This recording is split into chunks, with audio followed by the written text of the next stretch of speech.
ذی الحجہ کا یہ جو مہینہ ہے، یہ جو نام رکھا گیا ہے اس مہینے کا، جس کی ابتدا بھی انشاءاللہ ہونے جا رہی ہے، تو اس کی وجہ تسمیہ کیا ہے؟ آخر یہ نام اسے کیوں دیا گیا ہے؟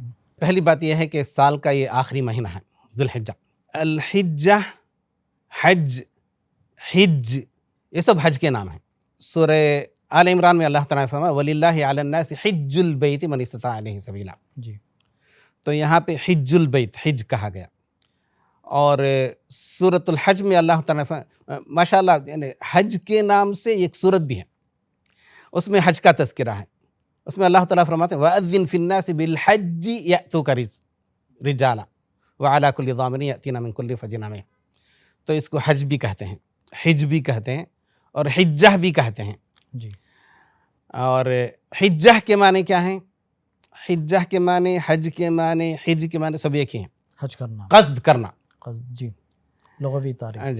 جی ہاں، لغت میں اس کے معنی ہے قصد کرنا۔ قصد کس کا کرتے ہیں؟ بیت اللہ کا قصد کرتے ہیں، بالکل، عبادت کی خاطر، ایک خاص قسم کی عبادت کی خاطر خاص ایام میں جو عبادت کے لیے جاتے ہیں اس کو حج کہتے ہیں، یا حج کہتے ہیں، یا حجہ کہتے ہیں۔ جی، حجہ کے ایک معنی سال کے بھی ہیں، جی، وہ اس طرح سے کہ حج جو ہے سال میں کتنی مرتبہ ہوتا ہے؟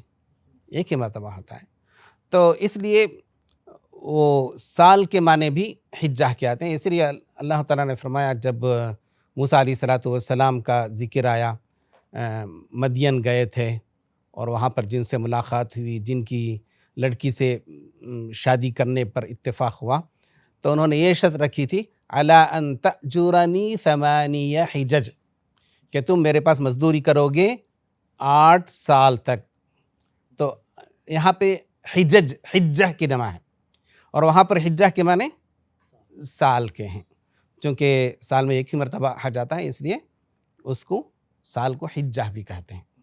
تو ذی الحجہ، اس پھر یہ دونوں ملا کر کیا معنی ہوگا اس کا مطلب؟ یعنی وہ مہینہ جس میں حج کے اعمال بجا لاتے ہیں، حجاج جس مہینے میں حج کرتے ہیں اس کو ذی الحجہ کہتے ہیں، چونکہ اسی مہینے میں حج کے اعمال بجا لائے جاتے ہیں، اس لیے اس مہینے کو ذی الحجہ کہتے ہیں۔ یوم ترویہ سے بولنا چاہتے ہیں؟ جی ہاں، یوم ترویہ سے، لیکن یوم ترویہ ہی نہیں، اس سے پہلے بھی کوئی احرام کی حالت میں آ جاتا ہے، میقات سے احرام باندھ لیتا ہے، تو وہیں سے اس کا حج شروع ہو جاتا ہے۔ البتہ جو مخصوص اعمال جو بچا لاتے ہیں وہ یوم ترویہ سے وہ شروع ہوتے ہیں، حج کے اعمال۔ مرسی ٹی وی کے مزید ویڈیوز کے لیے ہمارے چینل کو سبسکرائب کریں اور بیل آئیکن کو ضرور دبائیں۔ جزاک اللہ خیرن۔ مرسی ٹی وی، پیغام رحمت۔